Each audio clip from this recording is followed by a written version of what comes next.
मेरी नानी ने मेरी शादी एक 50 साल के बूढ़े से करवा दी थी और उनके 2 बच्चे थे जो कि मुझसे बहुत बड़े थे। मेरा 50 साल का पति मुझसे बहुत मोहब्बत करता था, लेकिन मुझे बूढ़े पति के बेटे से प्यार हो गया। लेकिन वह मुझसे नफरत करता था और मैं उसके हर काम भाग कर करती थी। एक दिन घर में कोई नहीं था और मैं अपने कमरे में लेटी थी। अचानक बूढ़े पति का बेटा आ गया। मेरे कमरे में उसको देखकर मैं खुश हो गई। उसने आते के साथ जो मेरे साथ किया, मेरे पैरों तले से ज़मीन निकल गई। उसने मेरे साथ मेरी शादी एक 50 साल के आदमी से हो गई, जबकि मैं खुद 16 साल की थी। उस आदमी के बेटे ने जो कुछ मेरे साथ किया वह कभी ख्वाब में भी नहीं सोचा था। मेरे माँ बाप का मौत बहुत पहले हो गया था और मेरी नानी मुझे अपने घर ले आई थी। मामी की आंखों में मैं हरदम खटकती रहती थी, लेकिन 8 साल की बच्ची को नानी कैसे अकेला छोड़ सकती थी, और इसलिए हर बातें सुनने के बावजूद भी मुझे अपने साथ घर रखी थी। और जब नानी को एहसास हुआ कि अब उनकी बूढ़ी हड्डियों में मेरा बोझ उठाने की ताकत नहीं रही, तो उन्होंने मुझे मामू के रहमो करम को छोड़ने की बजाय मेरे लिए रिश्ते की तलाश शुरू कर दी थी। लेकिन मुझे बेसहारा लड़की से कौन शादी करता, इसलिए रिश्ते वाले ने मेरे लिए ज़्यादा उम्र के आदमी के रिश्ते दिखाने शुरू कर दिए थे। शुरू शुरू में तो नानी ने यह कहकर साफ मना कर दिया था, बबली तो अभी सिर्फ 16 साल की है, तो इतने बड़ी उम्र के मर्दों में कैसे शादी कर सकती है। फिर धीरे धीरे नानी को एहसास हुआ कि उनकी हालत दिन ब दिन खराब होती जा रही है और मामा मामी के रवैये में इतने सालों बाद भी मेरे लिए कोई रहम पैदा नहीं हुई। इसलिए नानी ने एक मुश्किल फैसला लिया और 50 साल के आदमी से मेरा रिश्ता पक्का कर दिया था। रिश्ते वाली ने बताया कि उस आदमी की बीवी अब इस दुनिया में नहीं रही थी और उसके 2 जवान बेटे, घर में पैसा, बंगला, गाड़ी, किसी चीज़ की कोई कमी नहीं थी। रिश्ते वाली नानी से कह रही थी, अपनी बबली तो शादी के बाद ऐश करेगी। नानी ने मुलाकात के बाद उस बूढ़े से मेरा रिश्ता तय कर दिया था। वह 50 साल के सरकारी नौकरी करते थे। मैंने उसको नहीं देखा था, बस मुझे नानी ने यह बताया था कि उसकी उम्र कुछ ज़्यादा है और उन्होंने शादी में किसी भी तरह से कोई डिमांड नहीं की थी और नानी के पास भी मुझे देने के लिए कुछ नहीं था। इसलिए मैं 4 दिन के अंदर खाली हाथ शादी होकर और उसकी दुल्हन बन गई थी। शादी की रात जब मैं बूढ़े पति को देखा तो जैसे मेरे सारे अरमान मिट्टी में मिल गए थे। उसके सर पर तो बाल भी ना होने के बराबर थे। मैं 16 साल की हसीन लड़की थी, एक ऐसी लड़की जो अपनी किस्मत से हार गई थी और उस बूढ़े की बीवी बन गई थी। मैं अपनी बेबसी पर आंसू बहाने के सिवा और कुछ नहीं कर सकती थी और उस बूढ़े पति तो मुझे देखते ही ऐसे मोहब्बत का इजहार किया था जैसे मैं उसकी ज़िंदगी में आने वाली पहली औरत हूँ। शादी की पहली रात ही उस बूढ़े पति ने मुझे इस घर में रहने के कुछ तरीके बता दिए और उसने बताया कि उनके दोनों बेटे इस शादी पर राजी नहीं थे, इसलिए उनसे दूरी रखना। मुझे मेरे घर जाने की भी आज़ादी नहीं थी और बूढ़े पति ने यह जता दिया था कि जब चाहेंगे तब भी मुझे नानी से मिलाने के लिए ले जाएंगे। मैं घर से बाहर भी नहीं निकल सकती थी और ना ही अपनी मर्जी से किसी से बात कर सकती थी। मैं इतनी सारी पाबंदियां सुनकर घबरा गई थी। मैं तो अभी सही तरह ज़िंदगी को भी नहीं जी सकती थी और बूढ़े पति ने मुझे इतनी जंजीरों में जकड़ दिया था।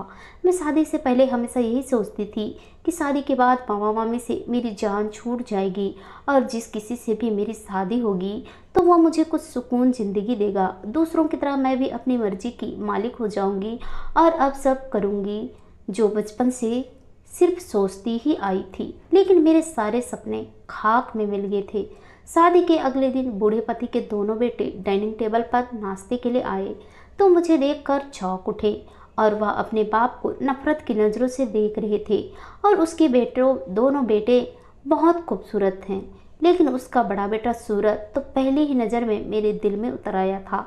मैंने आज तक इतना खूबसूरत नौजवान नहीं देखा था। वह उम्र में मुझसे 3-4 साल बड़ा था, लेकिन उसका लंबा चौड़ा गठीला बदन देखकर मैं हैरान रह गई थी। वह अपने बाप से कह रहा था कि आप कैसे किसी दूसरी औरत को हमारी माँ की जगह पर लाकर बिठा सकते हैं। यह लड़की कभी मेरी माँ की जगह नहीं ले सकती। काफ़ी देर तक दोनों बाप बेटे के बीच में तकरार चलती रही। सूरज बड़ा होने की वजह से बाप से उलझ रहा था, जबकि छोटा उसका भाई खामोश खड़ा था। कुछ ही देर में वो दोनों बूढ़े पति के बेटे बिना नाश्ता किए घर से बाहर निकल गए थे। मैंने दूर तक सूरज को जाते हुए देखा। ऐसा लग रहा था जैसे वो जाते जाते मेरा दिल भी अपने साथ लेकर गया हो। मेरा बूढ़ा पति कह रहे थे, तुम उन दोनों के बारे में सोचकर खुद को परेशान न करो, वह कुछ ही दिनों बाद ठीक हो जाएगा। लेकिन मेरे बूढ़े पति के दफ्तर चले जाने के बाद मैं सारा वक्त सूरज को सोचती रहती थी। मुझे पहले ही नज़र की मोहब्बत हो गई थी। बूढ़ा पति मुझे बिल्कुल भी पसंद नहीं आए थे और उसकी एक वजह उनकी उम्र, उनका भी बेडौल बदन। मेरा बेचैनी से यहाँ चक्कर काटते हुए अभी आधा दिन ही गुजरा था। सूरज कॉलेज से वापस आ गए थे। उसका छोटा भाई तो आते ही अपने कमरे में चला गया था, जबकि सूरज खाना खाने के लिए डाइनिंग टेबल पर बैठकर शायद वह भूल गया था कि मैं भी इस घर में मौजूद हूँ। मैंने जैसे ही सूरज को डाइनिंग टेबल पर बैठे देखा तो भागकर मौसी के हाथों से खाना ले लिया और उसे अपने कमरे की सफाई करने के लिए भेज दिया। जैसे ही मैंने सूरज के आगे खाना रखा तो मेरा चेहरा देखकर चौंक उठा और मुझसे कहने लगा, तुम मेरे सामने मत आना, तुम मेरे बाप की बीवी हो लेकिन मेरी माँ हरगिज नहीं। मैंने उसे कहा कि मुझ पर गुस्सा होने की बजाय खाना खा लो। शायद वह बहुत ज़्यादा भूखा था, इसलिए उसने मेरे सामने खाना खा लिया। जब तक बूढ़ा पति घर पर मौजूद थे वह मुझे अपने साथ कमरे में रखते थे, लेकिन उनकी गैर मौजूदगी में फ़ौरन तितली बनकर सूरज के पास आसपास मंडराने लगती। मेरे बूढ़े पति ने बातों बातों में मुझे कई बार कहा था कि मैं उनके बेटों से दूर रहा करूं, लेकिन न जाने क्यों मैं खुद ब खुद सूरज की तरफ खींची चली जा रही थी। मेरे दिल में उसके लिए मोहब्बत दिन ब दिन बढ़ रही थी। अब तो मुझे उसकी पसंद नापसंद कभी पूरी तरह से जाम हो गया था। मैं अपने दिल के हाथों मजबूर थी। मैं बचपन से ही मोहब्बतों के लिए तरसी थी। मैं तो माँ पापा के मौत के बाद जैसा सुलूक मामी ने मेरे साथ किया था उसकी वजह से मैं उदासी की शिकार हो गई थी।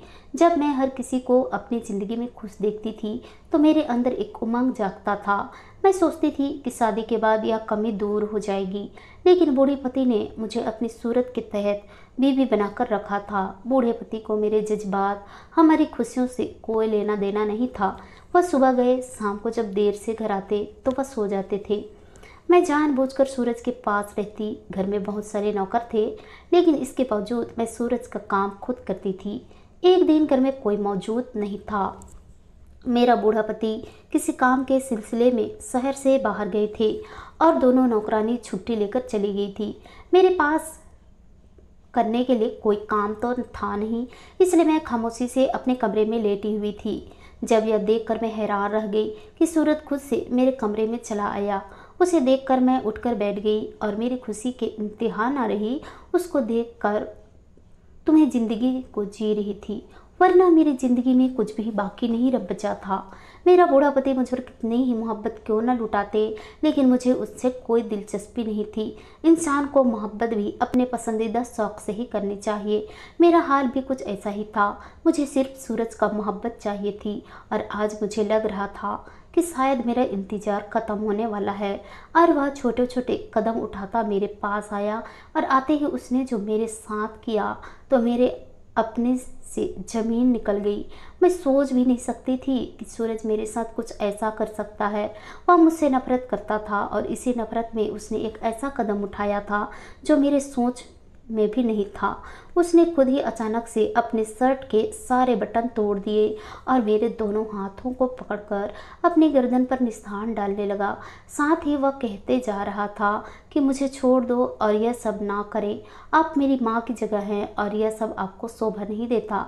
मैं भला आपसे लाख नफरत करता हूँ, लेकिन इसका मतलब नहीं कि मैं अपने बाप को धोखा दूँ। मैं आपके कहने पर आपके साथ कोई रिश्ता नहीं बना सकता, क्योंकि हम दोनों के दिल में सिर्फ एक ही रिश्ता है, वह है माँ बेटे का। मैं हैरान परेशान सी सूरज को देख रही थी और मुझे कुछ भी समझ नहीं आ रहा था कि वह क्या कर रहा है। उसने अपनी हालात ऐसे कर ली थी कि जैसे मैंने उस पर हमला कर दिया हो। मैं परेशान के मामले उसे रोकने की कोशिश करे कि जब यह देखकर मेरी जान निकल गई कि कमरे के दरवाजे पर मेरे बूढ़े पति खड़े मेरी तरफ गुस्से भरे नज़रों से देख रहे थे।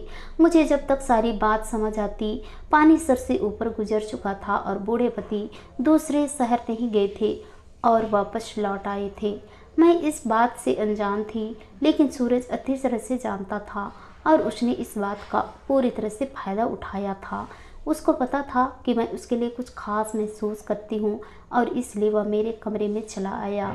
उसे मालूम था कि मैं उसके आने पर कोई हंगामा नहीं करूँगी। वह जो चाहता था वह पूरी तरह से कामयाब हो चुका था। मेरे बूढ़े पति ने कमरे में आते ही मेरे चेहरे पर इतनी जोरदार तमाचा मारा था कि मैं बेड पर आंधे मुंह गिर पड़ी थी।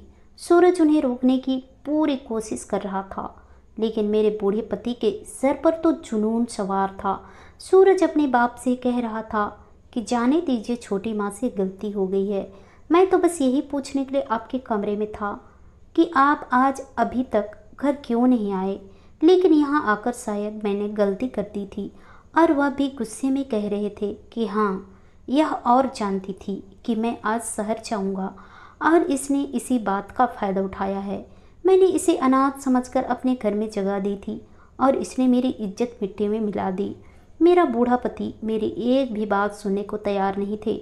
उनका गुस्सा कुछ कम हुआ तो सूरज उन्हें हाथ पकड़कर कमरे से बाहर ले गया और उसने मुझे मेरे बूढ़े पति से कोई बात न करने दी। मेरा बूढ़ा पति जाते जाते मुझे कहते गया कि फ़ौरन अपना सामान बांध लो और यहाँ से अभी इसी वक्त दफ़ा हो जाओ। मैं हक्का बक्का अपनी जगह खड़ी थी। सूरज ने तो मेरे साथ वह किया था कि मैं आईना देखने के भी काबिल नहीं रही थी। चेहरे से खूबसूरत नज़र आने वाला सूरज अंदर से इतना बदसूरत हो सकता है, या मैं सोच भी नहीं सकती थी। उसने तो अपनी नफ़रत में मुझे जलाकर भस्म कर दिया था और अब मेरे पास सिर छुपाने को भी कोई जगह बाकी ना रही थी। मैं मेरे बूढ़े पति को किसी भी तरह से सच्चाई बताना चाहती थी, लेकिन मौका ही नहीं मिला। मैं रोती अपना सामान लेकर वापस मामा के घर चली गई थी। रात के अंधेरे मुझे सामान के साथ अपने दरवाजे पर देखकर तो मेरी बूढ़ी नानी की जान ही निकल आई थी। और जब मैंने नानी को सारी बात बताई तो इस बात को बर्दाश्त नहीं कर सकी और उन्हें सदमे से दिल का दौरा पड़ गया। बहुत मुश्किल से तो नानी ने मेरे लिए एक ऐसी जगह का बंदोबस्त किया था जहाँ मैं ठीक से ज़िंदगी गुजार सकती थी, लेकिन मैं वहाँ से भी धक्के खाकर वापस चली आई थी। मामी तक क्या बात पहुँची तो उन्होंने बहुत शोर मचा दिया और मेरे किरदार की खूब धज्जियाँ उड़ाई और देखते ही देखते अगले दिन यह बात सारे मोहल्ले में मशहूर हो गई कि मैं अपनी काली करतूतों की वजह से अपने पति से तलाक लेकर उसके सर पर वापस आ बैठी हूँ। नानी 2 दिन तक सरकारी अस्पताल में पड़ी रही। नानी के साथ अस्पताल में थी, लेकिन मामी ने पलटकर हमारी तरफ देखा तक नहीं। नानी की हालत बिगड़ती जा रही थी और 2 दिन के बाद डॉक्टर ने यह कहकर मौजूद कर दी थी कि वह नानी को नहीं बचा सकेंगे। मेरी पूरी दुनिया मेरी नानी ही थी, जो कि अब मुझे छोड़कर जा चुकी थी और मैं नहीं जानती थी कि अब मेरे साथ आगे किस्मत क्या खेल खेलने वाली है। मेरे कारण सिर्फ मेरा घर ही नहीं उजड़ा था, बल्कि मेरी नानी की मौत की वजह भी बन गया था। मामी कहती थी इसने तो अपने माँ बाप के साथ साथ अपना घर और अपनी नानी को भी खा लिया है। मामी ने मुझे बिल्कुल नौकरानियों की जगह दी थी। मैं सारा दिन घर के काम काज करवाती और इसके बाद मुझे खाने के लिए एक वक्त की रोटी मिलती थी। मामी तो शुरू ही से मेरी दुश्मन थी, लेकिन नानी की वजह से वह मजबूर होकर मेरे साथ अपने रवैये को छुपा लिया करती थी। अब जबकि मेरी नानी न रह गई तो मामी को रोकने वाला कोई नहीं था। दिन यूं ही धीरे धीरे गुजर रहे थे। मेरी इज्जत पूरी हो चुकी थी। मुझे अब ज़िंदगी से कोई लगाव नहीं रहा था। 17 साल की उम्र में ही मेरे माथे पर तलाक होने का दाग लग चुका था। मेरी गलती सिर्फ इतनी थी कि मैं अपने जज्बात पर काबू नहीं रख सकी थी।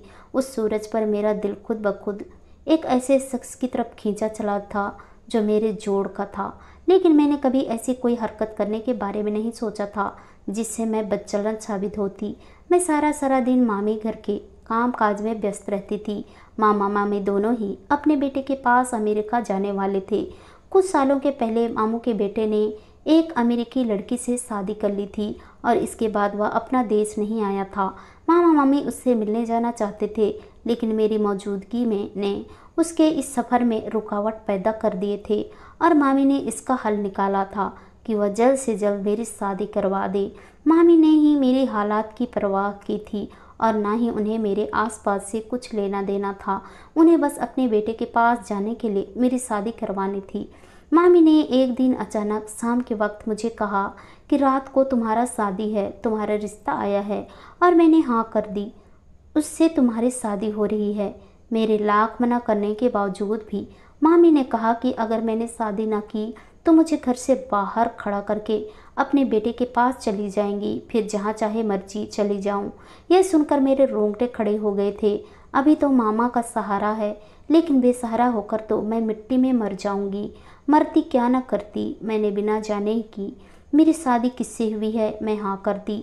शादी हो गई थी। अब तो मेरी आंखों से आंसू भी सूख गए थे। मेरी आंखें वीरान हो गई थी। 17 साल की उम्र में ही मैं ऐसी ज़िंदगी गुजार रही थी। जीने के अरमान थे, न खुश रहने की कोई ख्वाहिश थी। मैं दुल्हन का जोड़ा पहने अपने कमरे में बैठी थी। कुछ देर बाद जब मुझे किसी के कदमों के आहट का एहसास हुआ और यह देखकर मेरी जान निकल गई कि मेरा दूल्हा कोई और नहीं बल्कि सूरज था। वह मेरे कदमों में बैठकर मुझसे माफ़ी मांग रहा था और मैं हैरानी नज़रों से देख रही थी। सोच भी नहीं सकती थी कि मैं उसकी दुल्हन बनूंगी। सूरज कह रहा था कि मेरे साथ जो कुछ उसने किया उसके बाद उसे एक पल का भी चैन न हुआ और वह हर वक्त एक पछताव की आग में जल रहा था। वह कह रहा था कि वह ऐसा नहीं चाहता था, लेकिन वह अपनी माँ की जगह पर मुझे देखकर मुझसे इस हरकत में उतर गया था। वह हाथ जोड़कर मेरे सामने बैठा, कहने लगा कि जब उसे मालूम हुआ कि मेरी नानी का मौत मेरे कारण हो गया है, उस दिन के बाद से वह बेचैनी से ज़िंदगी गुजारने लगा था। और फिर उसने यह बात अपने बाप को सच सच बता दी और उसके बाप ने उसे माफ़ कर दिया था। साथ में यह भी कहा था कि अपनी माँ की जगह उसे देखना नहीं चाहते हो तो उससे शादी कर लो, जो तुम्हारी वजह से उसकी ज़िंदगी खराब हो गई है। सूरज अपने किए पर पछता रहा था और मैं सोच रही थी कि मुझे क्या करना चाहिए। सूरज के आंसू ने मुझे यकीन दिला दिया था कि वह अपने हिस्से की सज़ा भुगत चुका है, इसलिए मैंने उसे माफ़ कर दिया था। लेकिन उसने मुझे एक अलग घर में रखा था जहाँ पर हम दोनों ही रहते थे। सूरज अच्छा लड़का था, लेकिन वह अपनी माँ की जगह किसी और को बर्दाश्त नहीं कर पा रहे थे। कुछ दिन गुजरे थे कि एक दिन अचानक ही मेरी मामी मेरे दरवाजे पर आई और मेरे कदमों से ज़मीन निकल गई और मेरे कदमों में रोकर माफ़ी मांगने लगी। मैं हैरान थी, यह सब क्या हुआ है। मामी ने रोते हुए बताया कि उनके हक बेटे ने उन्हें यह बताने से इनकार कर दिया और मामी अमेरिका पहुंचती तो उनके बहू ने उन्हें अपने घर में दाखिल होने ना दिया। मामी के इकलौते बेटे ने उन्हें 2-4 दिन एक होटल में ठहराया। उसे यह कहकर अपने देश रवाना कर दिया कि आइंदा आप मुझे मिलने ना आइए। अगर कभी मुझे आपकी याद आएगी तो मैं खुद अपने देश चला आऊँगा। मामी का सारा गुरूर खाक में मिल गया। मामी कह रही थी कि तुम्हें अनाथ और बेसहारा कहते कहते मैंने सारे ज़िंदगी गुजार दी और आज मैं खुद ही बेसहारा हो गई। मैंने अपनी ज़िंदगी के बहुत दिन तकलीफ में काटे थे, लेकिन ऊपर वाले ने मेरी किस्मत पर खुशियाँ लिख दी थी जो वक्त आने पर मुझे मिल गई थी। मैं सच्चे दिल से न सिर्फ सूरज को बल्कि अपनी मामी को भी माफ़ कर दिया था। आशा करती हूँ दोस्तों आप लोगों को ये कहानी पसंद आई होगी। कहानी पसंद आई तो कहानी को लाइक कीजिए, शेयर कीजिए, कमेंट कीजिए और ऐसी कहानी सुनने के लिए प्लीज़ हमारे चैनल को सब्सक्राइब जरूर कीजिए। तो चलिए दोस्तों मिलते हैं नेक्स्ट किसी नई कहानी के साथ। तब तक के लिए बाय बाय, अपना ख्याल रखिए।